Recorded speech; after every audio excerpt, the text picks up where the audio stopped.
أنت الحبيب خير الأنام، أنت نور وسلام، علمتنا صبرا جميل، أنت صادق أمين، أخلاقه نبع الهدى، وصفاته قدوة لنا. أنت الحبيب خير الأنام، أنت يا محمدا، تسقينا من يديك عند حوض الكوثر، للأمة خليت سنتك الجوهر، صلى عليك الله. Hidup bisa sehat dengan pola Nabi. Webinar persembahan dari Meaningful Ways bersama Dr. Gustaf. Bismillahirrahmanirrahim. Allahumma inna nas'aluka ilman nafi'an wa na'udzubika min ilmin la yanfa'. Rabbi zidni ilma warzuqni fahma. Amin. Ya Allah ya Rabbal Alamin. Untuk itu kepada Dr. Gustaf dipersilahkan dok. Baik, auzubillahi minasyaitonirrajim. Bismillahirrahmanirrahim. Saya salam sekali lagi ya, supaya lebih semangat dan insya Allah mungkin Allah lebih memberikan berkah dan ridhonya pada kita semuanya. Assalamualaikum warahmatullahi wabarakatuh. Alhamdulillahilladzi hadana li hada wa ma kunna linahtadiya laula an hadana Allah. Asyhadu an la ilaha illallah wahdahu la syarikalah wa asyhadu anna Muhammadan abduhu wa rasuluhu la nabiyya ba'da. Allahumma shalli ala Muhammad wa ala ali Muhammad. Rabbi israh li sadri wa yassir li amri, hludatan min lisani yafqahu qawli. Rabbi anzilni munzalan mubarakan wa anta khairul munzilin. Rabbi zidni ilma warzuqni fahma bi rahmatika ya arhamar rahim.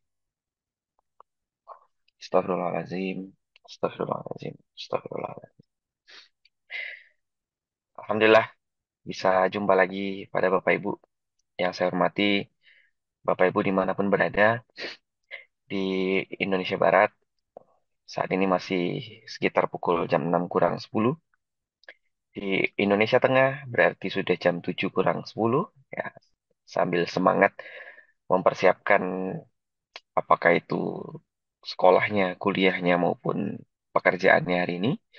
Dan untuk yang di Indonesia Timur juga tak lupa saya sapa, berarti sekarang sudah jam 8 kurang 10 menit. Nah, Masya Allah, sudah sambil-sambil melaksanakan aktivitas harian ya mungkin ya. Maka saya doakan dimanapun Bapak Ibu berada, yang masih santai, yang sedang mempersiapkan, atau bahkan yang sudah memulai aktivitasnya, semoga Allah berkahi apapun yang dikerjakannya hari ini, yang direncanakan dan yang didoakan di hari ini, Allah izinkan terwujud, izinkan terlaksana dengan baik, dan juga memberikan berkah yang berlimpah kepada kita semuanya, penghuni dunia alam semesta ini. Alhamdulillahirabbil alamin. Setidaknya hari ini ada 300. Oh, maaf, sudah 400 loh.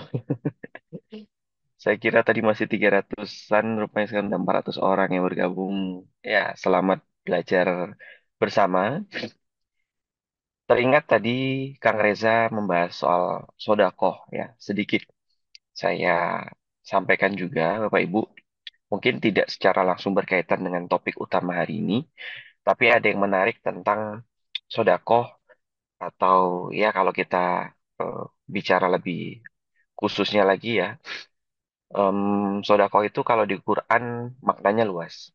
Ya, kalau yang pernah saya pelajari tentang fikihnya ya, bahkan di dalamnya tergolong atau termasuklah ada zakat, terus ada hibah, terus memberikan hadiah gitu ya, itu juga termasuk dalam hitungan sodako lah. Istilahnya kita memberikan sebagian harta kita kepada orang lain. Jadi bagi teman-teman yang pernah belajar tentang ilmu vibrasi ya, pasti mengenal ada energi negatif, ada mengenal energi positif, ada yang mengenal emosi negatif dan emosi positif. Bagi sebagian orang mengatakan ilmu seperti ini itu kayak mirip-mirip kayak Feng Shui lah ya. Kalau bagi inilah mereka-mereka atau teman-teman kita di ajaran tertentu gitu ya. Tapi di sini saya menyampaikan sisi baiknya, juga bukan bermaksud menuhankan energi tersebut. Tapi kok ya kebetulan sesuai gitu ya. Apa yang mau saya sampaikan ini. Yaitu uang atau harta itu punya energi. Kalau uang itu kita dapatkan dengan cara yang halal, maka uang itu bernilai energinya positif. Sebaliknya, kalau harta tersebut kita peroleh dengan cara yang batil atau dengan transaksi yang haram, yang membuat Allah murka, maka harta tersebut bernilai negatif. Apapun nilai energi dari harta tersebut, mau positif atau negatif, ya, apalagi negatif ya, maka harta tersebut atau energi tersebut harusnya mengalir, ya. Energi tersebut nggak boleh stagnan. Energi tersebut nggak boleh ketahan. Ketahannya di mana? Ketahannya di rekening, ketahan di rumah, apalagi ketahan di kolbu, ketahanan, ketahan di dalam badan kita, energi tersebut. Contoh kalau energi harta ketahan di kolbu tuh gini, kita sangat mencintai harta tersebut, nggak mau sampai kehilangan harta tersebut, apa namanya, sumpah mati nggak mau sampai kehilangan, gitu ya. Bahkan kalau ketika kita mau memberikan harta tersebut kepada orang lain tuh banyak banget mikirnya. Nah, itu tanda bahwa harta tersebut energinya sudah tertahan. Nah, yang kita takutkan adalah tubuh kita atau seluruh yang ada di alam semesta ini. Ha, eh, sorry gini, kalau mau aman, kalau mau berlangsung hidup kita, maka semua yang ada di alam semesta ini, termasuk yang ada di dalam badan kita ini, harus mengalir dengan lancar. Nggak percaya? Contohnya, yang paling kecil, bayangin kalau sebuah sungai, airnya nggak ngalir. Berapa banyak dampak yang dimunculkan dari mampetnya aliran sungai. Itu aja dulu. Kalau kita lihat di dalam badan kita, yang paling dapat kita lihat adalah kalau darah kita tidak ngalir dengan sempurna, banyak sekali penyakit yang muncul. Sebagai contoh, teman-teman kita yang dengan kondisi diabetes mellitus tidak mengalami aliran yang sempurna di kaki. Akhirnya apa? Kakinya perlahan mulai membusuk dari ujung, terus mulai naik, naik, naik, sampailah ke betis, sampailah ke lutut. Makanya ada orang yang diamputasi di kakinya karena kakinya sudah busuk. Kenapa kok bisa busuk? Karena alirannya tidak lancar di situ. Nah, maka Bapak Ibu, itu contoh dalam bentuk materialnya. Ternyata ada juga contoh yang non materinya. Nah, kelemahan kita umat di akhir zaman dengan segala tipu daya yang ada di sekitar kita membuat kita itu selalu berpikir logika manusia yang utama. Sehingga apa? Dalam sebuah buku karya Dr. Agus Rahmadi yang judulnya Pengobatan ala Nabi, beliau membahas di situ bahwa manusia zaman sekarang itu punya anggapan bahwa kalau sesuatu tidak dapat terukur, maka sesuatu tersebut dianggap tidak ada. Saya pernah bicara kepada Bapak Ibu, penyakit nggak cuman penyebabnya nggak cuman karena fisik. Masyarakat modern selalu kalau sakit yang disalahkan ya makanan, disalahkan ya cuaca, yang disalahkan ya minuman, obat-obatan dan lain sebagainya. Jarang kita itu manusia modern yang katanya modern ya. Kemudian kalau sakit selalu yang diingat adalah diri kita sendiri. Apa kesalahan yang sudah kita lakukan? Apa kekurangan jasmani kita, rohani kita? Apa yang kurang dari spiritual kita? Itu jarang. Manusia zaman sekarang jarang melihat itu. Ada, tapi mungkin kalah banyaknya dibanding manusia lain atau kita, bahkan diri kita sendiri. Yang kalau tadi itu, kalau sakit, yang disalahkan ya makanan, minuman, cuaca, lingkungan, dan lain sebagainya. Gitu kan? Nah, kembali ke energi tadi. Energi ini tidak terlihat, tidak dapat diukur dengan angka, bukan berarti dia tidak ada. Nah, maka kesimpulannya, ayo pastikan energi di dalam badan kita, energi di sekitar kita itu tetap mengalir. Dan yang cukup menakutkan, kalau energi itu tertahan, ialah energi yang ditimbulkan dari harta. Nah, Bapak Ibu, coba deh. sambil di flashback atau dilihat-lihat kembali, mungkin ada nggak sih saudara atau temannya yang dia itu sebenarnya kaya tapi penyakitan. Nah, bisa jadi mungkin salah satu penyebab dia sakit ialah karena tidak mengalirnya energi harta mereka. Makanya ada kebetulan ya, bukan kebetulan, mungkin ini memang qadarullah dan memang Allah punya wasilah ya. Rasulullah Shallallahu Alaihi Wasallam pernah bersabda, sembuhkan penyakitmu dengan sodako. Ya, walaupun semua kesembuhan itu datang dari Allah, tapi pasti ada wasilahnya. Wasilahnya apa? Yaitu energinya ngalir dengan kita sedekah atau sedekah, kita kemudian membuka sumbatan aliran energi tadi. Sep, jadinya alirannya jalan. Nah, gitu prinsipnya. Ingat, tidak dapat dinilai dengan angka, bukan berarti dia tidak ada. Dia akan tetap ada. Energinya terasa. Nah, ini kembali lagi saya sampaikan, bagi yang pernah belajar ini pasti nyambung. Gitu ya. Baik, eh itu pembuka lah ya. Untuk menyemangati kita selalu untuk gemar berbagi kepada orang lain. Apalagi nanti yang Bapak Ibu tunaikan atau yang Bapak Ibu bagikan ini untuk eh, keberlangsungan dakwah kita bersama ya, untuk operasional teman-teman di Meaningful Ways itu kan pasti juga butuh listrik, butuh apa internet gitu ya, untuk selalu berbagi manfaat. Masya Allah, silakan silakan semampunya, dimanapun, mau sedekah ke masjid boleh, sedekah ke tetangga itu juga lebih utama, maksudnya sedekah ke orang yang lebih dekat dulu silakan, itu juga punya manfaat yang besar juga ya. Baik, di sini operator mohon dibantu juga untuk menampilkan slide. Bagi Bapak Ibu, peserta All You Can Heal, nanti kita jumpa lagi ya malam ya. Ba'da Isya, kita jumpa pertemuan atau sesi yang kedua. Sesi yang pertama kemarin, wah seru banget Masya Allah. Pertanyaannya gokil-gokil ya. Pertanyaannya bagus-bagus. Ya, nanti insya Allah kita ketemu lagi. Ya, seru kata Kang Reza, Masya Allah. Jadi tajuk hari ini, Bapak Ibu, kita kembali ke settingan pabrik. Ya, jadi kalau misalnya Bapak Ibu punya handphone, ya, kita mau jual handphone tersebut, biasanya sebagian orang akan memilih fitur ini. Kembalikan handphone kita ke settingan pabrik. Ya, jadi hilang semua foto-fotonya, terus kemudian apa yang punya catatan di kalender semuanya hilang. Nah, maksudnya adalah kalau kita analogikan ke badan itu, kita kembalikan ke settingan pabrik kita kembalikan ke fitrah kita. Ya, insya Allah hilanglah semua penyebab-penyebab penyakit, insya Allah. Ya, emosi negatifnya berubah jadi emosi negatif, energi negatif berubah jadi energi positif. Yang tadinya badannya lemah, kemudian insya Allah akan kembali kuat. Gitu.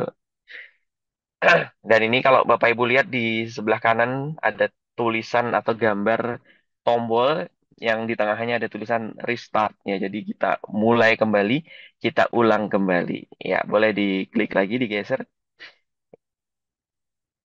Ya, ini dia. Bapak Ibu, saya mau tanya deh. Ini kan ada 6 potongan gambar. Bapak Ibu, kira-kira adakah yang bisa jawab mana makanan yang nggak sehat? Atau gini soalnya, itu berarti seuzon sama makanannya. Mana aktivitas atau makanan yang bisa membuat kita sakit? Nah, gitu. Ada yang bisa jawab? Sebelah kanan apa kiri? Makanan dan aktivitas yang bisa membuat kita sakit? Wow, Kang Reza, semangat. Kiri. Kiri, Mbak Gusfanida. Wah, ini peserta All You Can Heal nih beliau nih, Masya Allah.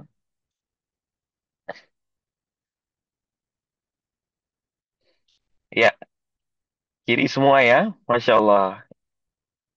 Ah, masak, masak sih. Emang yang kiri apa sih? Ada yang bisa nyebutin nggak? Kiri itu apa aja? Yang kiri atas apa itu? Wah, gula pasir, oke. Kalau yang kiri tengah apa emangnya? Emangnya kelihatan ya gambarnya ya? Kiri tengah gorengan katanya, ayam goreng. Wah, kata Umu Shiza. Ya. Kalau yang kiri bawah apa? Kiri gara maksudnya, kiri bawah maksudnya apa?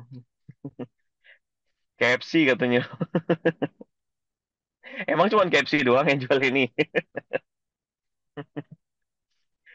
Kalau kiri bawah ya bergadang. Oke, sekarang makanan atau aktivitas yang sehat ada di mana berarti sekarang? Kiri apa kanan? Kanan katanya. Yakin? Ah masa yang kanan yang sehat? Madu. Apalagi tuh yang ada di kanan apalagi selain madu? Wah, cukup tidur kata Kang Reza. Terus apa lagi? Sayuran. Yakin. Emang sudah dilakuin? Emang pada ngelakuin yang kanan nih? Nggak pernah ngelakuin yang kiri lagi? Emang yang bikin apa ayam goreng di sebelah kiri itu jadi bikin penyakit emang apa? Emang kenapa? Ada yang bisa jawab? Emang kenapa kalau yang ayam goreng tengah kiri itu bisa bikin penyakit emang kenapa? Oh, tepung, Mbak Isna. Wis. Ini berarti memang pembelajar setia ini, Masya Allah. Rendah kalbu, ya. Banyak lemak. Wah, oke, oke. Sedikit membahas tentang lemak, Bapak Ibu. Supaya kita nggak suzon sama lemak. Hati-hati dalam kita bersikap terhadap lemak. Kita itu sebagian besar merupakan korban dari penggiringan opini. Jadi kita itu digiringlah opini dari sejak 1960-an. Jadi sejak tahun 1960-an, publik di dunia itu digiring opininya bahwa yang menyebabkan penyakit itu adalah kolesterol dan lemak. Memang betul, kolesterol dan lemak bisa membuat kita sakit, tapi kalau jumlahnya banyak atau kalau keseringan, nah itu baru betul. Sayangnya, nggak banyak media atau penelitian yang apa ya mengungkapkan fakta bahwa sebenarnya ada satu jenis bahan makanan yang bahkan kalau kita konsumsinya nggak banyak pun tetap bikin kita sakit. Yaitu apa? Gula pasir. Dan menurut riset, orang-orang yang menderita stroke, menderita serangan jantung, sebagian besar itu disebabkan karena seumur hidupnya konsumsi gula pasir. Walaupun mereka jarang mengkonsumsi makanan yang mengandung kolesterol atau lemak, ya. Jadi lemak tetap kita butuhkan. Kolesterol juga tetap kita butuhkan, ya. Dan membahas tentang lemak, lemak itu dibagi tiga. Lemak yang pertama ialah lemak jenuh. Yang kedua, lemak tidak jenuh. Dan yang ketiga, lemak trans. Mana dok yang baik untuk kesehatan? Yaitu lemak jenuh dan tidak jenuh. Mereka harus berpasangan. Ya, ini harus ada. Mereka ada di daging merah, daging putih, itu mereka ada. Dan insya Allah masih dibutuhkan untuk badan dan untuk kesehatan. Yang membawa penyakit itu adalah yang ketiga. Jenis yang ketiga ialah lemak trans. Lemak trans ini ada pada aneka makanan yang digoreng. Nah, digorengnya dengan menggunakan minyak kelapa sawit. Nah, itu mengandung lemak trans. Nah, itu yang berbahaya untuk badan kita. Itu ya. Jadi biar lebih bijaksana lagi dalam bersikap terhadap lemak. Lemak itu tetap dibutuhkan. Jadi kalau mau makan daging supaya tidak jadi penyakit, makan dagingnya beserta dengan lemak gajinya atau lemak yang ada di sekitaran dagingnya itu. Nah, itu obat bagi dagingnya ya. Nah, jadi Bapak Ibu semuanya sudah sepakat yang kiri bisa mendatangkan penyakit. Yang kanan juga insya Allah bisa mendatangkan kesehatan bagi tubuh kita atas izin Allah. Nah, sekarang kenapa kita masih memisahkan antara sunnah dan sehat? Maksudnya itu gini, kita kalau mau sehat itu nggak lagi mengandalkan atau tidak lagi menjadikan sunnah itu sebagai utamanya. Kita seringnya kalau mau sehat itu lebih ke ngikutin gaya-gaya orang modern saat ini. Orang modern. Ya harus beli aplikasi ini, ya harus mendaftar ke tempat fitness itu, ya harus bikin jus ini semuanya gitu ya. Padahal kalau kita lihat manusia itu punya manual book. Manual booknya ada dua, yaitu Quran dan hadis. Bahkan kalau kita mengamalkan apa yang ada di dalam Quran dan hadis, kita bisa sehat tanpa biaya. Atau kalaupun membutuhkan biaya, biayanya murah. Dan insya Allah mudah. Kalau ingat kutipan atau ucapan atau ajaran dari salah satu guru saya, Kiai Haji Lukmanul Hakim, beliau mengingatkan pada saya, Pak Dokter, ingat selalu, jika sebuah pengobatan semakin sulit dilakukan, maka bisa jadi pengobatan tersebut semakin jauh dari sunnah. Tapi, kalau pengobatan tersebut semakin mudah untuk dikerjakan, maka insya Allah pengobatan tersebut semakin mendekati sunnah. Nah, jadi sunnah is mudah. Nah, sunnah itu insya Allah mudah, gitu ya. Boleh diklik lagi, Kang Reza? Kok Kang Reza? Operator? Admin? Ya, mitos tentang sunnah dan sehat saat ini. Oh ya, Mbak Ira Rahmayani, selamat melanjutkan urusannya ya. Semoga lancar. Mitos tentang sunnah dan sehat hari ini itu banyak sekali sebenarnya, tapi yang saya ambil yang berhubungan dengan topik hari ini ada tiga. Yang pertama, masih banyak ya orang-orang yang menganggap sunnah itu kan urusan spiritual, bukan fisik. Ya, iya memang betul, sunnah itu memang urusan spiritual, tapi bukan hanya spiritual saja. Ternyata sunnah itu kalau kita pelajari, wah lengkap. Spiritualnya dapat, sosialnya dapat, rohaninya dapat, ya, jasmaninya juga dapat. Yang sebenarnya memang eh, sabda Nabi itu memang diperuntukkan untuk segala aspek kehidupan kita. Nggak cuman urusan spiritual saja, nggak cuman untuk mendekatkan kita pada Allah saja, bukan hanya itu, tapi membuat fisik kita semakin kuat supaya semakin dekat sama Allah Subhanahu wa taala gitu. Kemudian yang kedua, cara hidup Nabi itu kan kuno, zaman sudah modern. Nah, sayangnya pemikiran-pemikiran atau gagasan-gagasan modern itu memang dihasilkan oleh em, bangsa Eropa pada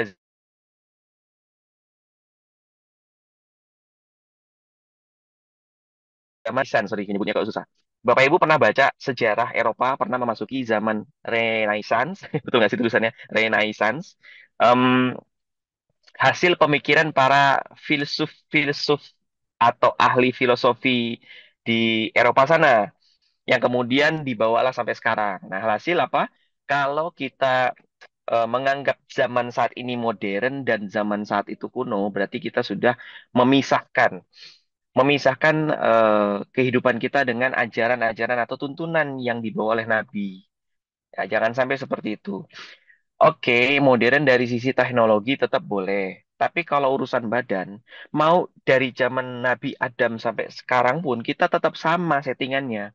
Yang membedakan hanya ukurannya saja. Ya kita tahu Nabi Adam tinggi banget, sekarang kita sudah setinggi ini atau sependek ini gitu kan. Tapi settingan fisiknya tetap sama. Ya, kalau zaman dulu atau zaman pada Nabi Adam dulu makan kurma bikin sehat, ya insya Allah kita juga sama makan kurma bisa sehat. Ya, maka banyak sekali pemikiran orang-orang zaman sekarang ini atau yang di saat ini, kalau mau sehat itu ya harus makan ini, makan itu, yang kemudian olahannya tuh luar biasa repotnya, belinya di sana, belinya gitu kan. Nah, kalau kemudian diajakin, ayo minum madu, konsumsi habatus sauda, nah gitu kan, itu merasa, wah ini udah ketinggalan zaman, ayo berpikir modern. Nah, hati-hati, kita korban dari pemikiran-pemikiran filsuf Eropa sana kan, yang bukan Muslim gitu ya. Nah, itu perlu hati-hati kita. Yang ketiga, benar nggak nih orang kaya banyak penyakit? Ya, mitos atau fakta ini? Orang kaya banyak penyakit katanya. Biasanya penyakit yang dialami orang-orang kaya ya kata orang ya apa tuh diabetes terus apa lagi penyakit jantung ya katanya ya stroke ya Eh, walaupun ini tidak ada tolak ukur yang mutlak tapi kok ya banyak terjadi memang pada orang-orang yang punya harta lebih ya kembali ke eh, penjelasan saya sebelum materi tadi tentang energi yang stagnan, yaitu bisa jadi juga menjadi salah satu pemicu ya atau faktor penyebabnya gitu kan.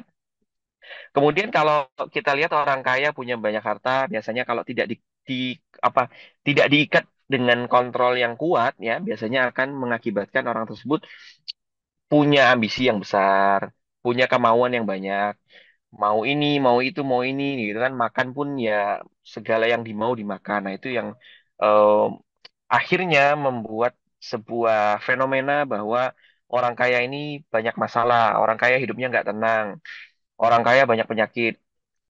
Padahal Islam memang menganjurkan kita itu menjadi eh, orang yang kaya, kaya hati dan harta, selamat dunia dan akhirat, insya Allah ya kan? Itu semestinya ya. Bahkan kalau kita lihat Nabi kita ya, Rasul kita Nabi Muhammad SAW dan beserta para sahabat, beliau-beliau itu adalah orang-orang yang kaya, kaya dan dermawan tapi sederhana hidupnya. Koreksi saya pernah baca satu buku, kok saya lupa judulnya. Di satu kutipan itu, sorry, di buku itu ada satu kutipan yang menarik bahwa kekayaan Nabi Muhammad itu kalau dirupiahkan sekarang itu sudah senilai 10 triliun. 10 triliun kekayaan Nabi Muhammad SAW.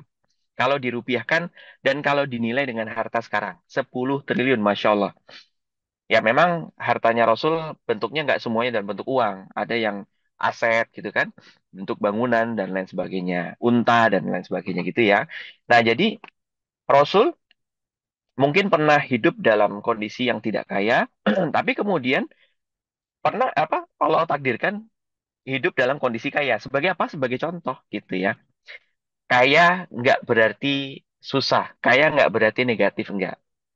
Cuman ya, qadarullah, orang-orang saat ini memaknai kaya dengan perilaku yang kurang baik. Akhirnya, ya itu tadi, ini mitos atau fakta nih jadinya. Orang kaya banyak penyakit, ya. Menurut Bapak Ibu, mitos atau fakta ya? Ya, kalau fakta, mari kita jadi orang kaya yang tidak penyakitan. Ah, setuju? Siap menjadi orang kaya? Amin, amin ya robbal alamin. Nah ini ya, insya Allah hari Kamis, doa insya Allah juga diijabah ya. Selamat berpuasa juga Bapak Ibu yang hari ini mengamalkan rutin sunnah puasa hari Kamis ya, Masya Allah. Oke, kita klik lagi ke sebelahnya. Nah ini fakta ya, penyakit terbanyak saat ini ya di seluruh dunia ialah hipertensi. Ya banyak banget penyebabnya ya karena makanan, karena emosional gitu kan, karena stres pekerjaan, karena ambisi. Nah, itu bisa menjadi pemicu yang kemudian menyebabkan ginjal dan jantung kita itu aut-autan atau bekerjanya itu lebih berat gitu ya. Hipertensi, ya tekanan darahnya sudah di atas 130. Nah, itu bisa kita katakan hipertensi ya. Memang kalau saya temui di kota ini juga di tempat tinggal saya itu memang hampir 70% kayaknya setiap pasien yang pernah saya ukur tekanan darahnya itu memang rata-rata di atas 120 ya. Ada yang 130-an, ada yang 140 per sekian gitu ya. Memang banyak orang-orang yang menderita hipertensi di sekitar kita. Akhirnya penyakit hipertensi dinobatkan menjadi penyakit terbanyak. Dan ini kaitan penyakit hipertensi ini paling erat pada pencernaan. Dari pencernaan yang tidak sempurna akhirnya kemudian mempengaruhi ginjal dan jantung. Jadi tidak langsung tuh makanan tersebut mempengaruhi ginjal dan jantung. Mereka harus merusak pencernaan dulu. Kalau pencernaan sudah rusak, baru deh kemudian mempengaruhi jantung dan ginjalnya yang melemah. Akhirnya orang tersebut terkena penyakit hipertensi. Ya, nauzubillah min dzalik. Saya doakan ada 618 orang yang join atau yang belajar bersama di pagi hari ini. Allah hindarkan dari penyakit-penyakit berbahaya. Kalaupun sekarang saat ini ada yang mengalami kondisi tidak sehat, maka Allah akan angkat penyakitnya, berikan kesembuhan dan Allah izinkan Bapak Ibu kita semuanya untuk hidup sehat walafiat, sehat yang memberikan manfaat. Amin amin ya rabbal alamin. Kemudian yang kedua penyakit yang mematikan ialah saat ini penyakit jantung. Kenapa? Karena masih banyak orang-orang di sekitar kita mengkonsumsi gula pasir. lebih banyak orang mengkonsumsi gula pasir berlebihan daripada orang-orang yang makan makanan daging atau yang mengandung kolesterol dan lemak yang berlebihan. Jadi walaupun ada orang di sekitar kita yang makan daging secara berlebihan, tapi ternyata masih lebih banyak lagi orang yang mengkonsumsi gula pasir secara berlebihan. Saya pernah ketemu sama satu orang, bapak-bapak usia 60 tahun kalau nggak salah. Beliau atau yang bersangkutan kalau setiap harinya tuh kalau minum kopi bisa sampai 3 gelas. Bukan kopinya yang saya salahkan, tapi orang tersebut kalau minum kopi pakai gula pasir. Dan satu gelasnya bisa 2 sampai 3 sendok makan. Bayangin, berarti satu hari sekitar 6 sendok makan gula pasir. Yang dimana kita bahkan kalau bisa sehari-hari itu di bawah 3 sendok makan saja. Kalau masih ketergantungan sama gula pasir. Nah ini 6 sendok makan. Berapa banyak gitu ya? Dan memang betul ternyata orang tersebut sekarang harus hidup dengan kondisi diabetes dan hipertensi. Nah, itu sudah jadi contoh harusnya. Harus bisa menjadi cambukan buat kita. Jangan ikuti langkahnya. Kita punya hidup sehat sendiri. Ya, penyakit jantung menjadi penyakit mematikan. Ya beda kalau kita bicara pada saat tahun 1940-an gitu ya. Pada saat itu yang mematikan penyakit yang mematikan pada saat itu bukan penyakit jantung, tapi ya penyakit tipes, penyakit flu pada saat itu ya. Nah, sekarang penyakit yang mematikan menurut data ialah penyakit jantung. Manis nggak mesti sumbernya dari gula pasir. Iya betul, banyak kok sumber-sumber manis. Ada stevia, terus kemudian ada madu ya. Kemudian ada gula aren atau aren ya. Ya, walaupun madu dan gula aren mengandung apa istilahnya mengandung indeks glikemik, sorry, walaupun madu dan aren mengandung gula, tapi mereka gulanya gula alami, fruktosa ya. Dan mereka juga punya indeks glikemi yang tidak tinggi, tidak tidak setinggi gula pasir.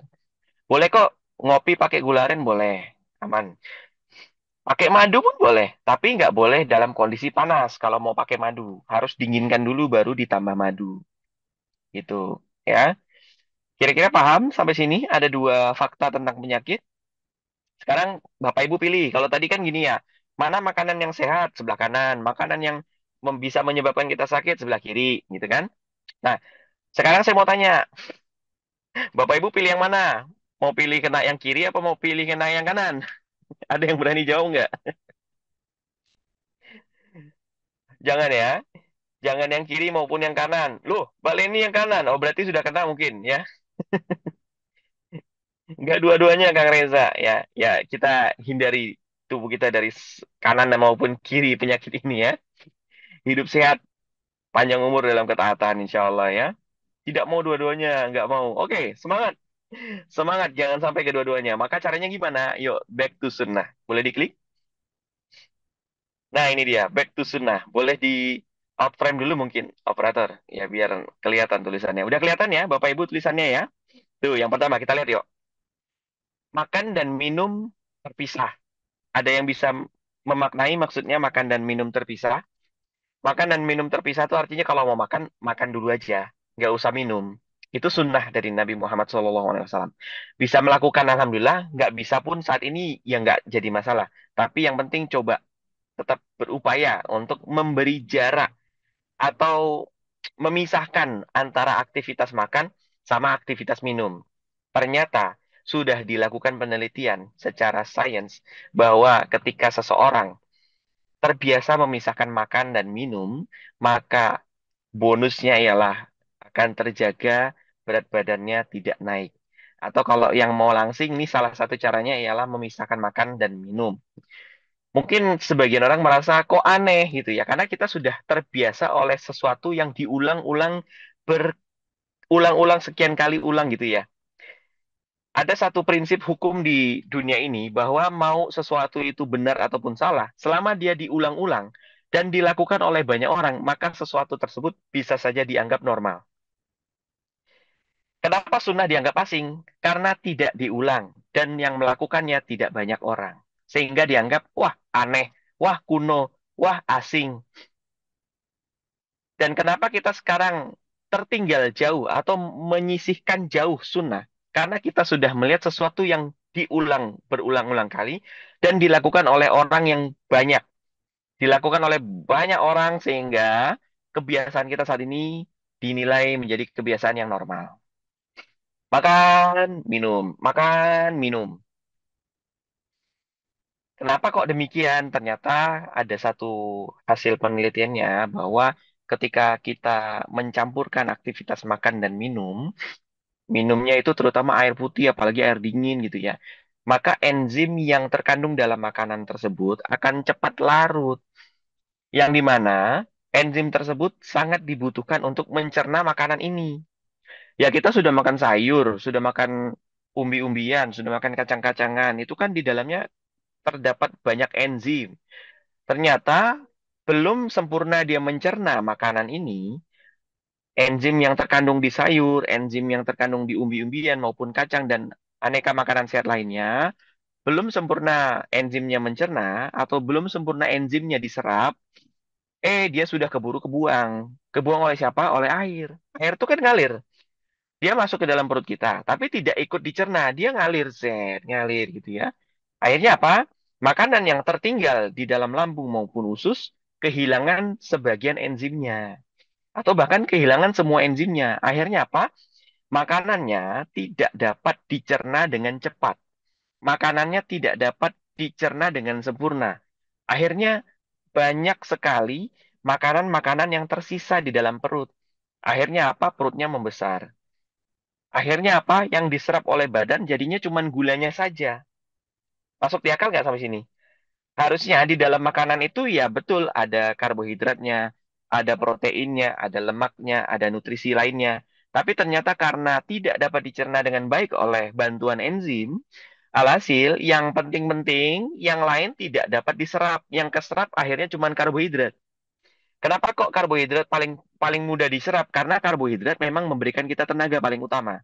Jadi sumber tenaga utama itu ada di karbohidrat, ada di protein dan di lemak. Tapi yang paling cepat diserap ialah karbohidrat.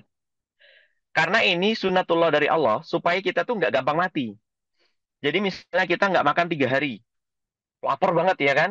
Ketemu sama makanan yang punya karbohidrat, maka makanan tersebut karbohidratnya cepat diserap. Karena yang penting bisa mempertahankan hidup kita dulu nih. Baru kemudian ngomongin soal nutrisi yang lain, baru kemudian tubuh kita menyerap nutrisi yang lain gitu ya. Jadi karbohidrat yang paling cepat diserap. Bahkan kalau Bapak Ibu sadari, karbohidrat bahkan sudah bisa diserap di organ atau di rongga mulut kita. Itu sunnatullah dari Allah. Jadi kenapa itu terjadi? Karena supaya mempertahankan diri kita tetap hidup. Bahkan di mulut sudah langsung dicerna. Terus kemudian dicerna kedua di lambung. Nah, bayangin kalau suatu makanan yang kita konsumsi, yang berhasil dicerna cuma karbohidrat saja, sisanya gagal. Akhirnya apa? Ya badan kita gampang gemuk. Salah siapa? S3, salah saya sendiri. Nah, maka yang sudah dengar penjelasan ini, yuk coba pelan-pelan deh. Saya juga waktu mengamalkannya nggak langsung ujuk-ujuk bisa memisahkan makan sama minum. Agak susah, apalagi kalau kita lihat kultur di negara kita, makanan kita kan kalau nggak tinggi garam, tinggi gula, tinggi minyak, ya kan? Hasil tiga ini membuat makanan kita tuh rasanya pekat gitu kan. Apalagi yang suka pedes ya, akhirnya harus cepat minum lagi. Habis makan rasanya tenggorokan kayak kering atau gatel harus minum lagi. Nah, itulah sebabnya Bapak Ibu biasakan untuk mengurangi kadar garamnya, mengurangi kadar gula dalam makanan, mengurangi kadar minyak dalam makanan supaya nggak gampang haus. Sehingga ketika makan bisa kita tahan dulu airnya. Dok, bagaimana kalau makanannya berkuah? Ya itu nggak jadi masalah. Kan juga kalau makan sop juga kuahnya nggak 2 gelas kan? Kuahnya kan hanya secukupnya saja. Gitu ya. Minimal berapa lama dok kata Bu Wiwit?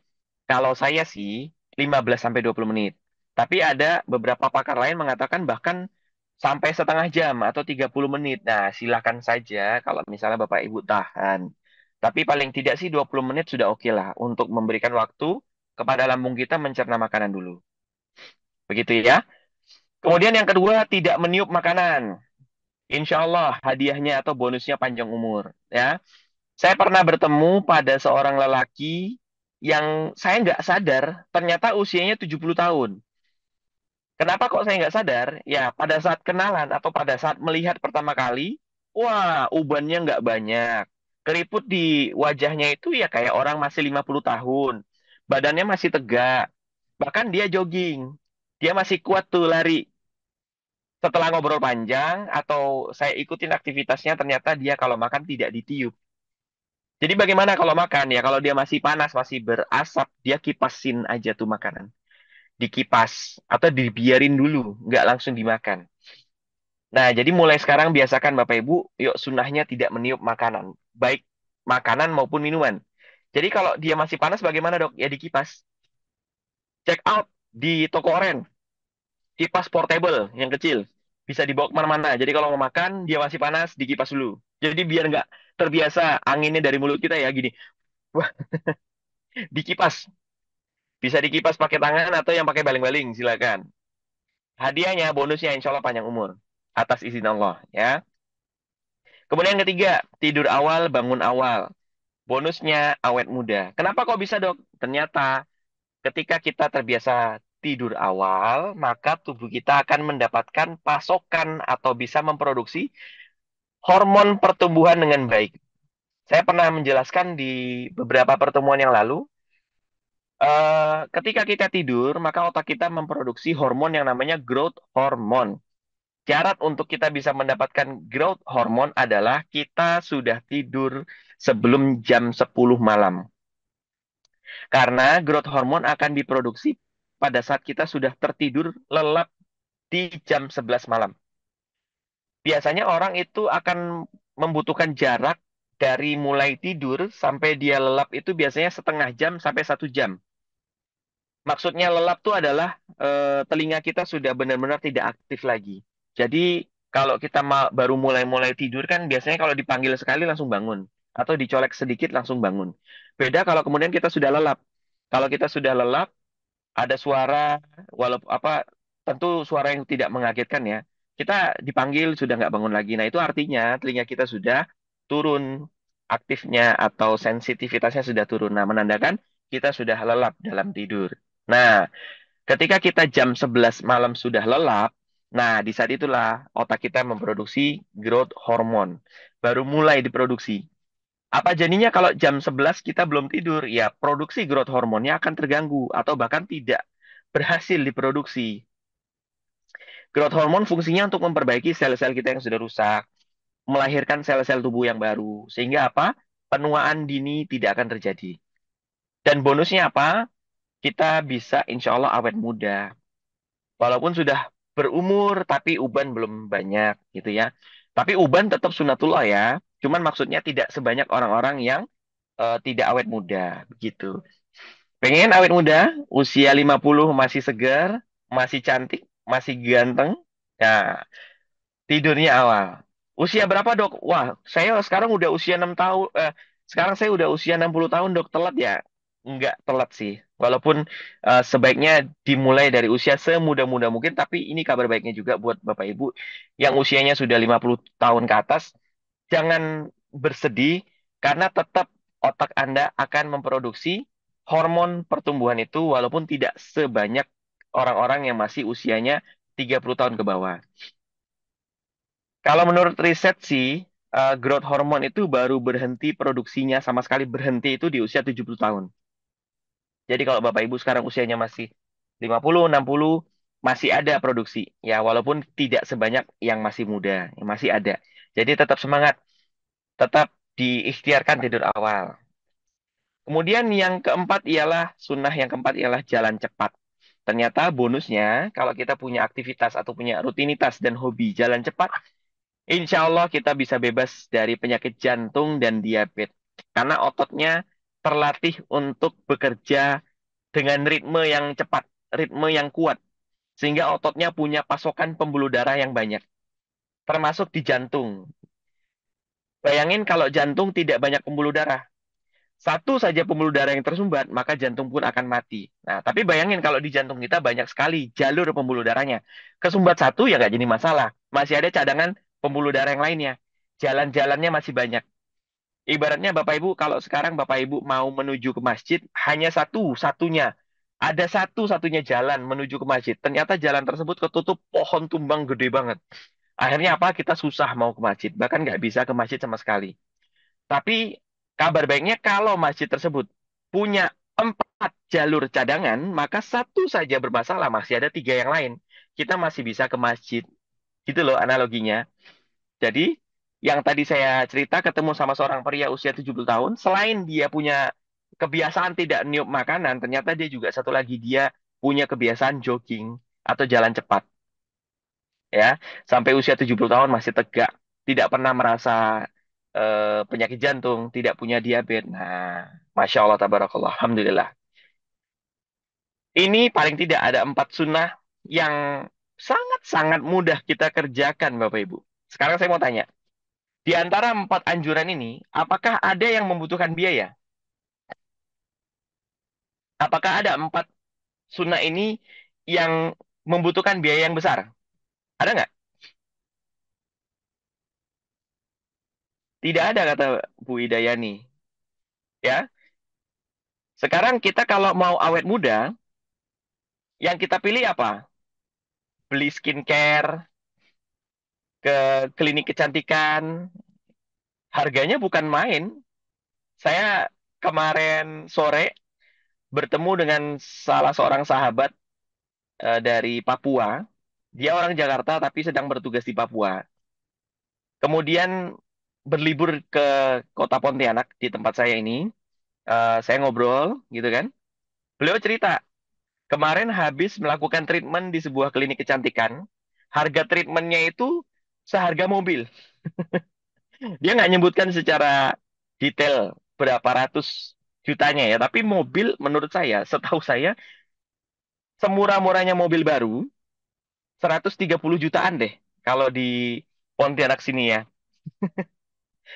Treatment untuk menjaga wajahnya tetap muda. Apakah cara itu salah? Ya kalau punya harta yang banyak, itu nggak salah. Tapi ada yang lebih mudah lagi, yaitu mengamalkan sunnah, tidak membutuhkan biaya yang besar. Kemudian ada orang pengen badannya langsing. Wah, akhirnya apa? Bayar kelas diet sampai belasan juta. Tuh ada teman saya tuh, dokter juga, perempuan, cerita ke saya, dia ngambil kelas diet sampai 16 juta harganya. Ya memang betul dia sekarang langsing, turun 10 sampai 15 kilo. Tapi menurut saya, langsingnya bukan karena ngikut kelas, tapi karena ah, sudah, maksudnya gini, langsingnya mungkin belum tentu karena ilmu yang ada di kelas itu, tapi karena merasa udah bayar mahal, ya sudah deh, kalau gagal diet sayang gitu kan. Ya, apapun caranya itu ya dia tetap berhasil diet gitu ya. Bayar 16 juta, turun 15 kilo. Padahal kita bisa turun 10 kilo selama 1 bulan hanya dengan melakukan ini, membatasi makan dan minum atau memisahkan makan dan minum. Itu bisa turun 10 kilo tanpa biaya. Pilih mana? Pilih yang mengeluarkan biaya atau yang tidak mengeluarkan biaya? Ya kalau ada hartanya, ada uangnya, silahkan. Itu tidak jadi masalah. Tapi kalau sedang tidak punya harta yang banyak, ya atau lebih pilih dengan cara yang mudah dan murah, ya pilih sunnah ini, gitu ya. Jadi yang ada di kanan itu adalah pilihan. Sorry, yang ada di kanan itu adalah tujuan. Sedangkan yang kiri itu adalah pilihan. Bapak Ibu pilih yang di kiri ini atau pilih pilihan yang lain, silahkan. Kalau saya pilih yang di kiri ini. Makan dan minum terpisah, tidak meniup makanan, tidur awal, jalan cepat. Nah, itu murah dan mudah banget. Oke, boleh diklik lagi? Nyambung ya sampai sini ya. Nah, sekaligus saya mau memperkenalkan kalau Bapak Ibu mau tahu lebih dalam lagi tentang sunnah-sunnah pada makanan, sunnah pada aktivitas, sunnah pada tidur. Alhamdulillah atas izin Allah sudah saya tulis di e-book yang judulnya Sunnah Fit ini ya. Sudah saya tulis lebih banyak lagi sunnah-sunnah yang ada di e-book ini. Yang tadi yang saya tampilkan hanya sebagian kecil dari yang banyak di Sunnah Fit ini. Dan bahkan di Sunnah Fit ini saya sertakan dengan hasil penelitiannya, tinjauan secara ilmiahnya, terus kutipan dari para ahli yang lain ya, ada dari Dr. Zaidul Akbar, Ustadz Abdurrahman Dhani, bahkan dari Ustadz Adi Hidayat saya ambil kutipannya. Kemudian dari profesor itu banyak ya, saya tampilkan di sini. Jadi ibaratnya Bapak Ibu ketika baca e-book ini tuh kayak eh, ada cara mudah untuk mengutip dari berbagai hal yang sudah ditampung dalam satu wadah. Nah, gitu loh. Nah, monggo bagi Bapak Ibu yang belum kebagian atau yang belum baca Sunafit, monggo saya ajak deh kita untuk sama-sama mempelajari lebih dalam dan nanti pesan saya, kalau sudah ahli, amalkan dulu ya. Amalkan baru ajarkan supaya jadi amal jariah buat Bapak Ibu semuanya. Gitu ya. Ingat loh, sekarang sudah kalau kata orang-orang sudah hampir mendekati Perang Dunia Ketiga katanya ya. Entah Perang Dunia Ketiga itu jadi atau enggak, atau masih dekat. Sorry, entah Perang Dunia Ketiga itu sudah dekat atau masih jauh. Tapi kalaulah dia terjadi, maka akan terjadi krisis kemanusiaan, akan terjadi krisis ekonomi. Alhasil apa? Kita akan kembali ke cara-cara sunnah untuk mendapatkan kemudahan. Karena terjadinya krisis ekonomi, kita cari uang susah, ya. Akhirnya kita nggak punya pilihan, cuman bisa punya pilihannya apa? Mengikuti sunnah saja, karena nggak ada biayanya, nggak butuh biaya yang besar. Nah, sebelum terlambat, ayo kita kerjakan dulu ini. Pilih jadi follower atau jadi trendsetter. Nah, ayo. Tentu pahalanya beda. Pahala kita yang hanya sekedar ngikut, sama pahala kita yang memberikan eh, tren gitu ya. Kan trendsetter kan berarti memberikan tren kepada kelompok kita, gitu kan? Nah, ini dia. Ibu kita alhamdulillah sudah terjual 200 kopi ya, 200 buku lah istilahnya. Karena ini kan masih online. Jadi kita nyebutnya 200 kopi deh. Oke, kita kembali ke slide lagi. Demikian ya, saya memperkenalkan buku ini, Sunnah Fit. Monggo dipelajari. Oke, klik lagi. Oke, ini out frame dulu, tapi kita lihat di sebelah kanan dulu ya. Ini salah satu kutipan dari e-book Sunnah Fit yang saya tulis. Saya menampilkan beberapa data. Boleh di zoom dulu, kita ambil sisi kanan, operator, bisa nggak? Nah, ini dia kutipan dari di dalam buku tersebut. Saya ambil estimasi biaya pengobatan modern saat ini. Cuci darah ya nilai estimasinya sekitar 800 sampai 1,5 juta per sesinya. Waduh, dan bukan sekali aja kita cuci darah. Biasanya 2 sampai 3 kali dalam sepekannya. Bahkan ini dilakukan seumur hidup. Bayangin ya, 1,5 juta dikali 3 untuk seminggunya, sepekannya, dikali 4 untuk sebulan. Waduh, berapa juta itu yang kita habiskan selama setahun berarti. Pasang ring jantung, ini kalau data dari BPJS, saat ini biaya yang dibutuhkan 60 sampai 150 juta. Ini data dari BPJS. Kalau BPJS itu berarti kan ngambil data yang paling murahnya. Kita belum tahu kalau di rumah sakit non BPJS. Mungkin bisa di atas ini. Dan ini belum termasuk obat-obatan. Hanya jasa untuk pasang ring. Terus operasi katarak. Satu matanya 8 sampai 25 jutaan. Satu matanya. Ayo. Terus kemoterapi sekali sesinya 2 juta. Bahkan biasanya kita harus 6 sampai 12 siklus atau 12 sesi. Bahkan bisa lebih. Berarti 2 juta kali 12. Berapa itu? 24 ya. Terus endoskopi lambung ya, kalau bagi orang yang punya mah kronis nih biasanya butuh endoskopi ya. 2,5 sampai 10 juta. Waduh. Yuk kita lihat ke tabel yang kiri. Sekarang saya juga berbaik hati untuk menampilkan ini Bapak Ibu supaya Bapak Ibu mungkin ada gambaran yang belum yang masih jauh dari sunnah. Ini saya memberikan gambarannya. Jasa fardu kifayah sekian gitu ya. Sewa beli tanah pemakaman sekian. Kemudian peti mati sekian. Batu nisan sekian. Biaya pengajian Nah, itu ini jadi gambaran aja, Bapak Ibu. Mungkin Bapak Ibu punya pilihan lain, ya tapi kita semua pasti akan kembali ya. Kita semua pasti akan mengalami ini. Maka saya memberikan gambaran supaya kita siap.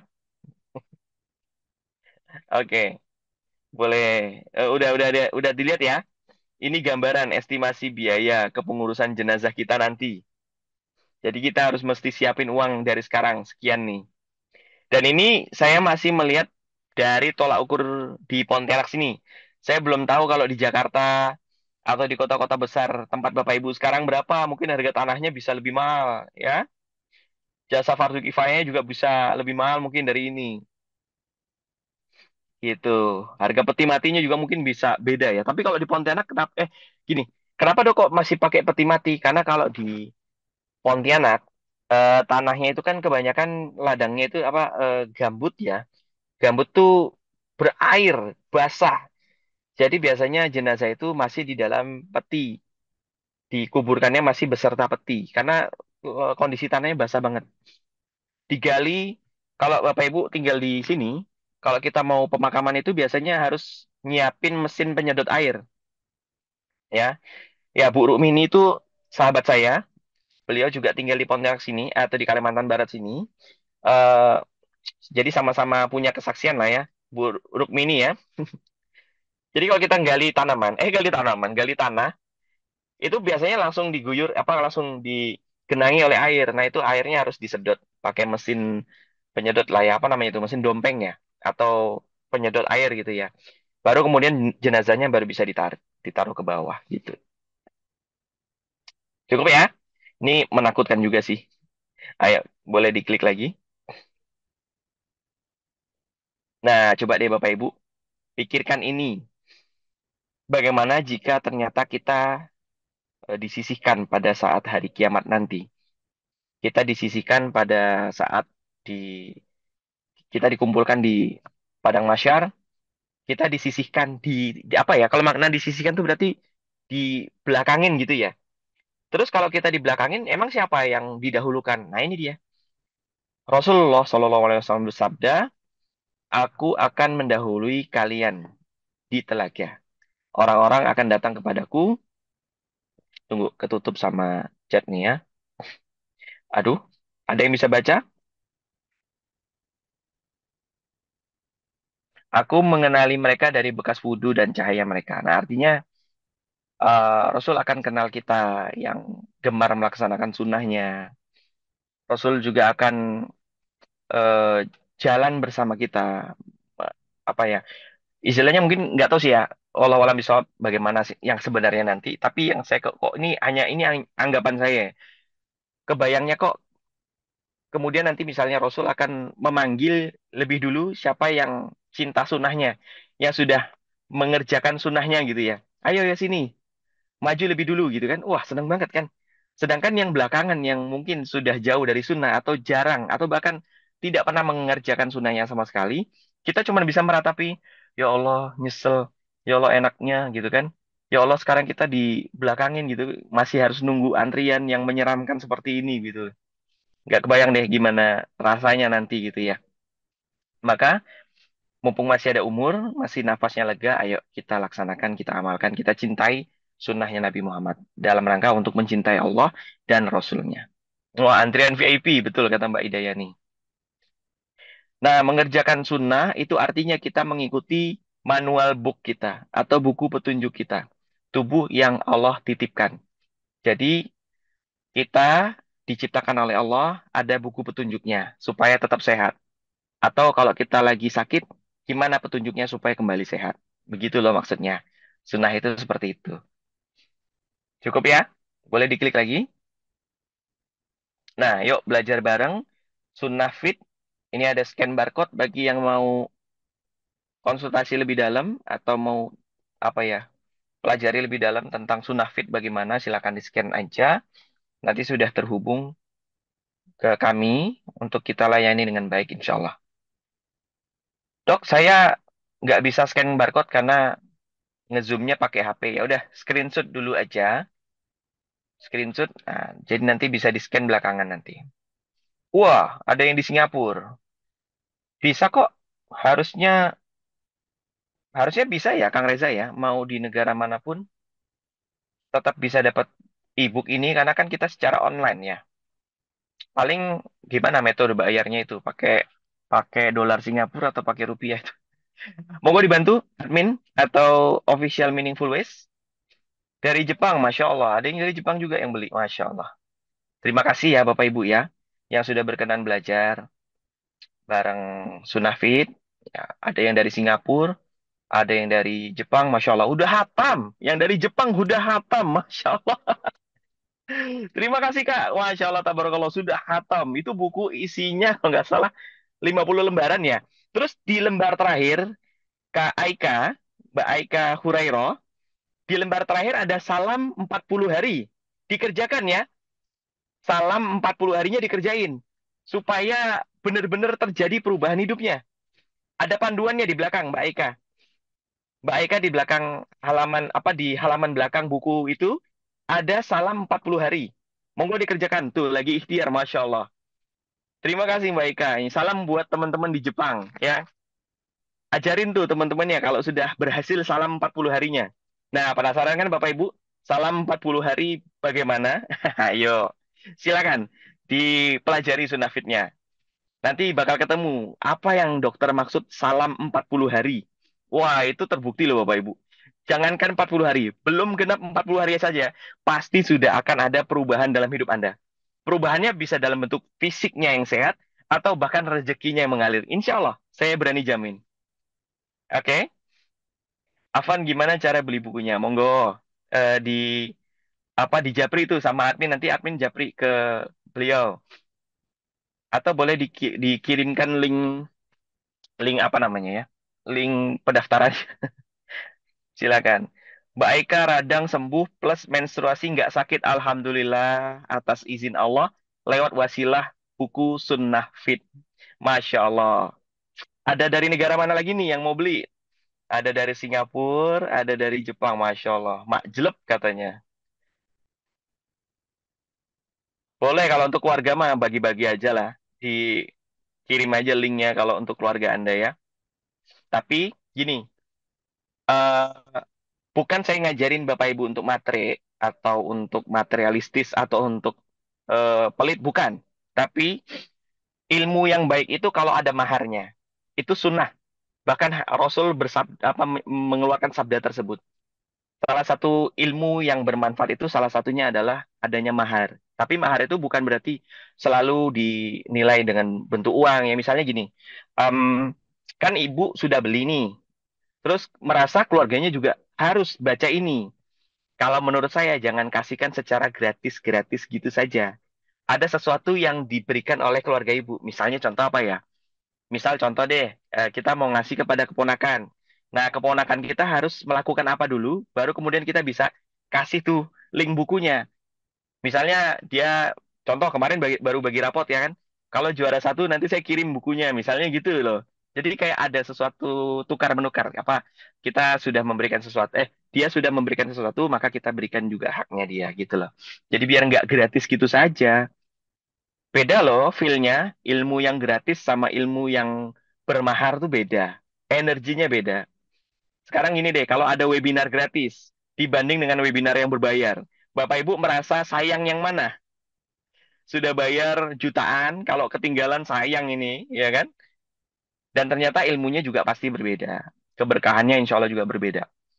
Sekali lagi saya ngingetin, bukan bermaksud ngajarin matre atau ngajarin untuk pelit, bukan. Tapi memang ilmu ada nilainya, gitu ya.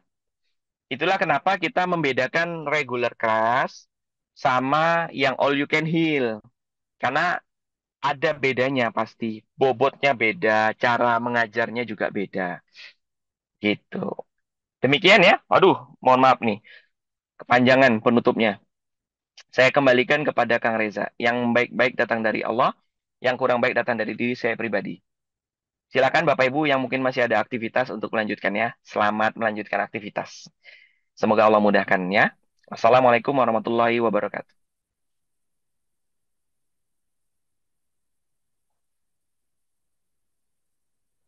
Masya Allah keren materi e-booknya kata Mbak siapa tadi kok kelewatan?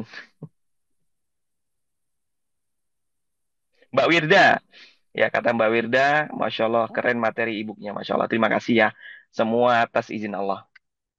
Kak Oke, Reza gimana? Wah cek ada cek. suaranya. Oh, Masya Allah. Alhamdulillah, Alhamdulillah. Dari tadi udah ngomong dok, ternyata mic-nya bermasalah. Kirain Kang Reza Oke, terima bercanda. kasih banyak. Aduh, pura-pura ngomong gitu ya. Iya, Baik, Dokter Gustaf, terima kasih banyak pagi hari ini membagikan ilmunya yang luar biasa dan Masya Allah ya, ternyata sunnah itu mudah, itu yang paling mesti kita garis bawahi dulu. mudah insya Allah. Bahkan bisa Mm-mm. dibilang murah juga, nggak keluar biaya. Nah, tapi balik lagi, Ya, biasanya betul. justru yang mudah-mudah, yang murah-murah, kita nggak ada motivasinya, Dok. Balik lagi tadi ya, nyambung ke situ ya. Ah, oke, Bismillah. Ini ada Kak Aika Hurairah nih langsung pengen bertanya atau mau statement apa? Kita dengarkan dulu deh. Ini dari Jepang Boleh. nih, beliau nih langsung nih, Mas. Masya Allah, tabarakallah. Silakan. Alhamdulillah.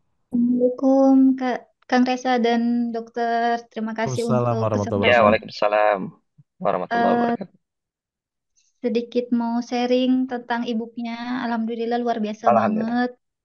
Dalam dua Alhamdulillah. tiga hari langsung hatam. Nah ini juga sudah kan ikut kelasnya, ikut kajian ini sekitar 2 minggu ya, 2 pekan. Ya. Nah itu coba ngikutin minum rimpang, terus olahraga, panas-panasan, yoga, pilates. Terus alhamdulillah di sini kan summer musim panas sampai kalori realnya tuh Oh, 9 derajat. Kalau panas di sini kan beda banget sama di Indonesia. Panas itu ya. panas banget. Itu biasanya tumbang, heat stroke sama radang kan kalau orang-orang lokal sama orang-orang Indonesia. Nah, alhamdulillah di sini radang sembuh. Kan sakit tenggorokan gitu, biasanya sakit tenggorokan atau mimisan atau lemes banget gitu kan musim panas. Dan biasanya kalau menstruasi itu kan rada sakit gitu sampai pengen rebahan dan ini semenjak olahraga dan minum rimpang alhamdulillah bisa beraktivitas ya masih rada nyeri tapi masih bisa beraktivitas gitu tadi barusan selesai jogging sama masak. Oh, Alhamdulillah. Berarti di Nah sana jam habis berapa? jam setengah setengah berapa ini jam 9, Oh, beda udah jam dua 9 jam di sana ya. dari ibu Beda 2 jam ya. Oh, ya. Masya Allah. Mbak Yang Aika. ini Lanjut, lanjut. Sorry, sorry. Maaf, kirain udah yang selesai. Lanjut lagi, lanjut. saya tanyakan itu kan sunnah Rasul, saya biasanya lihatnya itu dengarnya itu lebih ke kayak yang buat diet ya. Kalau misalnya orang yang ingin menambah berat badan minimal 5 Oh, kilo itu ideal, itu seperti apa ya dok? Terima kasih dok. Jazakallah khair. iya. Ya, wa iyaki, Kak Aika. Wah, ini seneng ya. Mbak Aika berarti di sana bisa ketemu sama Doraemon, ketemu sama Shinchan ya. Em, ada sunnahnya. Jadi sunnah Nabi Muhammad tuh begini konsepnya bukan kemudian membuat orang langsing enggak. Tapi sunnah itu mengembalikan orang pada titik tengah, fitrah. Titik tengah tuh ideal berarti. Berat badan ideal, wajahnya ideal gitu kan, nggak banyak jerawat, wajahnya cerah gitu kan. Pokoknya dia titik tengah. Artinya titik tengah itu kan berarti kalau orang di atasnya akan diturunkan dan orang yang di bawahnya akan dinaikkan. Jadi bukan berarti artinya pokoknya sunnah itu bikin langsing semua. Enggak gitu. Konsepnya yang kita harus pahami adalah sunnah itu membawa kita kembali ke tengah. Nah, tapi secara khususnya ada 1 sampai 2 sunnah yang bisa kita praktekin, insya Allah bisa bantu menambah berat badan menuju ideal.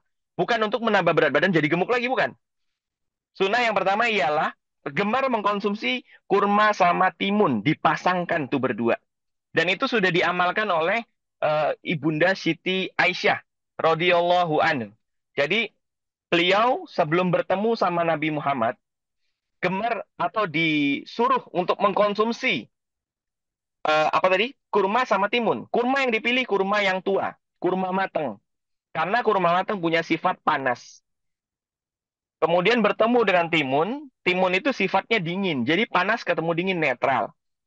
Dan ternyata dia bisa bantu meningkatkan berat badan tapi tidak berlebihan. Jadi yang tadinya di bawah berat badannya dia akan menuju ke taraf ideal. Ini ideal, anggap saja ideal adalah di tengah-tengah saya ini ya. Kalau di atasnya berarti overweight, terus kemudian kalau di bawahnya ini berarti kurus. Ya. Nah, itu sunnah yang pertama ialah kurma dan timun. Sunnah yang kedua ialah mengkonsumsi aneka makanan yang memiliki sifat lembab atau lembab panas. Contohnya ialah ada pada daging kambing. Daging kambing itu punya sifat lembab panas. Nah, jadi buat teman-teman yang berat badannya di bawah ideal, untuk mengejar ketertinggalan atau menambah sedikit berat badannya supaya ideal, yang dikonsumsi ialah salah satunya adalah daging kambing yang sudah dewasa atau daging kambing yang siap panen. Daging yang kedua yang bisa punya sifat panas dan lembab ialah kelinci. Nah, kalau di Jepang ada peternakan kelinci, makan tuh sate kelinci, sop daging kelinci, karena dia punya sifat lembab dan panas. Jadi badannya itu nanti akan lebih berisi daripada sebelumnya, Mbak Eka. Gitu. Gampang banget. Bahkan seperti seolah-olah kita kayak menjalani hidup seperti biasa aja, nggak ada yang berubah. Begitu ya, Mbak Eka? Masya Allah.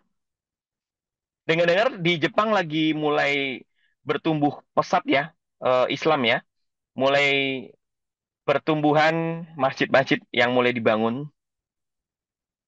Ada satu guru saya namanya Ustadz Fatih Karim. Saya dulu eh, berguru sama beliau tahun 2020, ya, tahun 2020 pada saat COVID.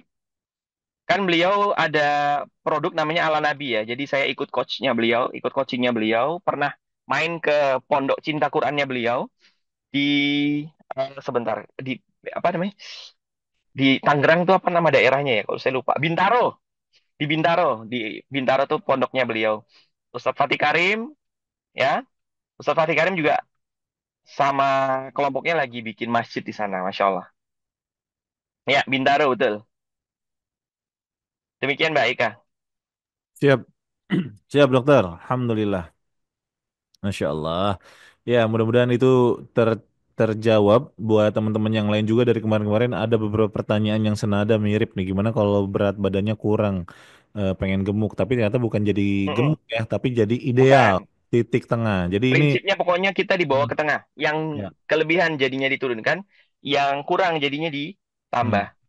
Ini betul dok, ini mindset juga nih, lagi-lagi nih. Karena teman-teman masih salah persepsi. Jadi pada pengen gemuk, Mm-mm. katanya pengen gemuk. Nanti dikasih gemuk beneran, pengen langsing lagi ya. Nggak selesai-selesai. Iya, pengen Nah, ideal. Itu. iya, jadi pengen ideal tuh udah pas tuh. Jadi yang kegemukan ke titik tengah, yang kurus juga ke titik tengah, insya Allah ya. Iya, Alhamdulillah, tadi masih ada beberapa yang bertanya gimana cara dapat apa namanya e-booknya Bapak Ibu. Silahkan diklik link yang ada di kolom chat atau yang sudah tergabung di grup. Nanti di grup juga dibagikan ya. Nanti tinggal diikuti aja petunjuknya ketika kita sudah mengikuti link. Nah, nanti mudah kok insya Allah ya. Atau mungkin kalau masih ada pertanyaan, silahkan jangan sungkan untuk menghubungi Kak Hadijah ya. Nah, gitu. Jadi tadi masih ada beberapa yang di kolom chat nih untuk menanyakan gimana cara dapat e-booknya. Terakhir deh, ini satu orang lagi sudah ada yang resen. Sebelum kita tutup, dokter, kita izin ya, telat dikit nggak apa-apa ya. Nih udah 7 lewat ya, 02 nggak apa-apa sebetulnya. aman. Saya Kita sampai berikan jam 12 aman. kesempatan. Nggak praktek dokter sampai jam 12. Iya. Silakan Bu Sip Itkon Aisyah. Nah, mangga. Yuk. Assalamualaikum Pak Dokter. Waalaikumsalam warahmatullahi wabarakatuh. Namanya apa Bu? Mau Bu bertanya Aisyah? ya Aisyah. Oh, oke. Ini sedikit keluar dari apa namanya, tapi insya Allah masih Nggak berkenan apa-apa. kesehatan. Mm-mm. Kami mengajar santri itu Oke. duduk tidur, jadi artinya dia gampang sekali terlelap. Nah, kira-kira itu penyebab utama ya. Maksudnya untuk segi idealnya berat badan terlihat ideal, tetapi Mm-mm. gampang lah bahasa mudahnya ya. Artinya dia Oke. nggak ada bantal pun duduk hilang meleng gitu, gampang sekali meleng. Jadi saya kepikiran karena ini cerdas, tapi kok gampang sekali tertidur. Apa yang sebaiknya dia kurangi dari konsumsinya atau apa yang sebaiknya dia makan agar apa ya dia bisa karena nggak sampai 5 menit 10 menit tertidur. Jadi pembelajaran 1 jam itu bisa berkali-kali diingetin seperti itu. Oh, Iya umur namanya berapa itu, Bunda? sekitar kelas 2 SMP atau 3 SMP. Masih SMP ya. Jadi Bunda, Ya, kalau di medis itu ada istilah yang mirip seperti kondisi santrinya Bunda ini. Ya, Ada dua istilah. Yang pertama hipersomnia. hipersomnia. Hipersomnia itu adalah kondisi ketika kita aktivitas sehari-hari ngantuan gitu ya. Terus kemudian yang kedua ialah narkolepsi. Itu Narkolepsi. istilah medis ya. Nah, saya kenapa memperkenalnya dari apa membahasnya dari istilah medis dulu supaya lebih jelas klasifikasinya yang mana. Jadi bedanya hipersomnia sama narkolepsi. Kalau hipersomnia diawali dengan ngantuk. Jadi dia bisa tidur di kelas, tidur di kantor kalau misalnya bekerja, tapi mesti diawali dengan ngantuk, nguap-nguap. Padahal tidur malam cukup. Nah, itu hipersomnia. Kebalikan dari insomnia. Kalau insomnia tidak ngantuk-ngantuk. Nah, kalau hipersomnia berarti dia ngantuk banget, ngantukan. Nah, kalau narkolepsi, dia bisa langsung tidur tanpa diawali ngantuk. Jadi nggak perlu nguap-nguap, ketemu bantal atau bahkan sekedar duduk hanya merenung sebentar udah tidur ya. Narkolepsi. Nah, bedanya kalau hipersomnia ini biasanya karena dipengaruhi oleh jam tidur yang mungkin masih berantakan, atau karena faktor depresi, atau karena faktor makanan gitu ya. Nah, tapi kalau yang narkolepsi ini kondisinya lebih berat. Biasanya ada kerusakan di otaknya. Walaupun dia pola makannya normal, walaupun kemudian dia apa namanya badannya tidak gemuk, badannya tidak kurus, dia mengalami narkolepsi, maka kemungkinan besar ada gangguan pada organ syarafnya, termasuk pada otaknya.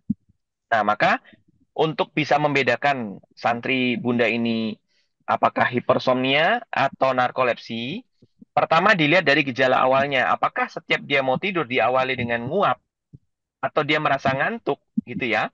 Maka kalau dia ngantuk dan nguap-nguap berarti hipersomnia. Kemungkinan karena dia stres. Kemungkinan karena jam tidur malamnya terganggu, dia kebangun-bangun. Kemungkinan karena dia anemia. Kemungkinan karena gula darahnya kurang atau gula darahnya kelebihan. Nah, itu hipersomnia. Kalau yang narkolepsi itu tidak diawali atau tidak disertai dengan gangguan-gangguan tadi. Melainkan gangguannya ada di otak. Deplok dikit langsung tidur. Gitu ya. Nah, jadi cara membedakannya pertama dari gejala sama yang kedua, lakukan CT scan otak. Kalau misalnya Bunda ada dana lebih, saran saya dibawa ke fasilitas CT scan. Lihat dulu, apakah di otaknya ada masalah atau tidak. Nah, kalau ada masalah, ada problem, nah berarti penyebabnya dari situ. Masalahnya dari organ otaknya yang kemudian bermasalah. Nah, tapi ada ataupun tidak ada masalah pada otaknya, yang berhubungan dengan saraf dan otak itu ada dua jenis makanan. Yang pertama ialah kurma. Segala jenis kurma insya Allah bisa membawa kebaikan untuk otak. Tapi kalau yang disunahkan ialah kurma ajwa. Ada hadis atau sabda dari Nabi Muhammad, setiap pagi makan kurma ajwa, selain untuk tenaga, ternyata pagi hari itu yang dibutuhkan aktivitas tertingginya ialah otak. Kalau kita belajar jam meridian tubuh, setiap organ tubuh kita punya jam aktifnya masing-masing. Pagi itu adalah jam di mana otak kita aktif. Dan itu nyambung dengan anjuran dan perintah dari Nabi Muhammad, konsumsi kurma ajwa. Berarti ada hubungan antara kurma ajwa dengan otak, gitu ya. Kurma ajwa silakan konsumsi setiap pagi. Kemudian yang kedua, yang ada kaitan atau bisa menjaga kesehatan otak kita, ialah kacang-kacangan. Kacang itu bukan berarti ini ya, kalau kita mungkin di Indonesia merasa kalau kacang itu berarti kacang merah, kacang tanah, bukan begitu. Kalau kacang yang benar itu adalah kacang almond, pistachio, kacang Arab. Nah, itu maksudnya. Gitu ya. Pagi jam berapa, Dok? Kalau saya boleh saran, jam yang aman untuk kita makan, tidak mengganggu jam meridian usus itu di atas jam 8 pagi. Atau kalau mau sebelum sholat subuh sekalian. Sebelum azan subuh, kita sudah nelan beberapa biji kurma. Beberapa buah kurma kita telan, kita makan, gitu ya. Tapi kalau sudah terlanjur azan subuh, ini hanya yang mau saja ya, yang mau ikut saja ya. Kalau sudah terlanjur azan subuh, maka dibiarkan dulu aja. Tahan dulu sampai jam setengah 8 atau jam 8 malam, maka organ usus kita sudah selesai membuang racun, saatnya boleh untuk dimasukkan kembali. Nah, ini juga ada hubungannya dengan kenapa kita sebaiknya menunda jam makan sarapan kita. Jangan terlalu pagi sarapan, karena usus kita tuh lagi sibuk membuang. Lagi sibuk-sibuk bersih-bersih, kita masukin sesuatu yang baru, itu kan berarti mengganggu proses bersih-bersihnya. Begitu Bunda Aisyah, pertama saran saya diperiksa dulu. Kalau ada dana lebih, periksanya pakai CT scan. Ah, tapi kalau belum ada dananya, boleh ditunggu dulu sambil dilihat gejalanya. Apakah dia ada ngantuk atau tidak sebelum dia tertidurnya itu. Perbedaannya ada dua tadi kan? Hipersomnia sama narkolepsi. Gitu ya, Bunda Aisyah. Wa iyaki. Insya Allah. Siap. Terima kasih banyak dokter dan Bunda Aisyah. Mudah-mudahan terjawab ya pertanyaannya. Alhamdulillah berarti ini kita sudah mau memasuki sesi akhir pada webinar kita pagi hari ini dok. Namun sebelum ditutup seperti biasa ini saya ada satu info lagi Bapak Ibu sekalian. Khususnya buat ibu-ibu. Nah ini ada kelas eksklusif kita di akhir pekan ini bersama Ustazah Aini ya. Sudah pada daftar belum ya? Khawatir belum pada terinfokan nih ya. Jadi silahkan bagi yang ingin belajar bahagia sebagai muslimah. Nah, ini juga akan menjadi ruang refleksi dan motivasi bersama komunitas perempuan yang lain. Dan insya Allah kita menemukan ketenangan di balik kesibukan kita. Tentu saja karena beliau Ustazah Aini gitu ya. Akan dibekali juga Qur'ani untuk peran perempuan gitu ya. Silakan bagi yang ingin bergabung langsung aja klik pendaftaran yang ada di kolom chat atau nanti info lebih jelasnya seperti biasa kita bagikan juga di grup. Dan untuk kelas eksklusif di pekan ini hanya di hari Sabtu aja ya. Jadi pastikan dilihat jadwalnya, agendanya gitu. Jadi nggak miss jadwalnya. Jadi insya Allah di Sabtu 28 Juni pukul 5.30 sampai 7.30 waktu Indonesia bagian Barat. Ya, dan insya Allah ada sesi diskusinya juga sama beliau tanya jawab langsung bersama Ustazah ini. Mangga Bapak Ibu mulu. Mangga ibu-ibu atau bapak yang pengen daftarin ibunya juga boleh. Ini kajian muslimah ya. Insya Allah, Allah mudahkan, Allah ridhoi sampai ketemu di hari Sabtu nanti. Untuk yang kesulitan e-book atau tadi ada terkendala teknis, perihal transfer dan lain sebagainya gitu ya. Silakan hubungi Kak Hadijah aja ya untuk penyelesaiannya seperti apa gitu. Dan terakhir dokter, sebagai penutup kita mungkin ada yang mau disampaikan, mangga. Sebagai penutup, saya mau kembali mengingatkan apa yang pernah saya dapatkan dari guru saya, perihal sunnah. Ialah semakin susah kita menjalani suatu pola dalam kehidupan, bisa jadi pola tersebut semakin jauh dari sunnah. Sebaliknya, semakin mudah sesuatu aktivitas atau pola dalam hidup kita, semakin mudah kita kerjakan, maka insya Allah akan semakin dekat juga dan akan semakin kembali kepada sunnah. Kalau kita ingin dicintai Allah, maka kita cintailah Rasulnya. Kalau kita mau dicintai oleh Rasulnya, maka kita cintailah apa amal dan perbuatan dan anjurannya. Dan jangan kerjakan apa yang sudah dilarang oleh Rasulnya. Dan ingat, sunnah nggak cuman tentang spiritual. Tapi kalau kita ingat, tubuh kita adalah holistik. Hidup kita sebagai manusia adalah holistik. Holistik itu terdiri dari 4 macam, jasmani, rohani, spiritual, dan sosial. Jangan cuman sosialnya saja. Jangan cuman spiritualnya saja kita memaknai hadis. Tapi maknai pula untuk jasmani dan rohani. Karena bisa jadi juga kita sakit karena spiritual kita terganggu.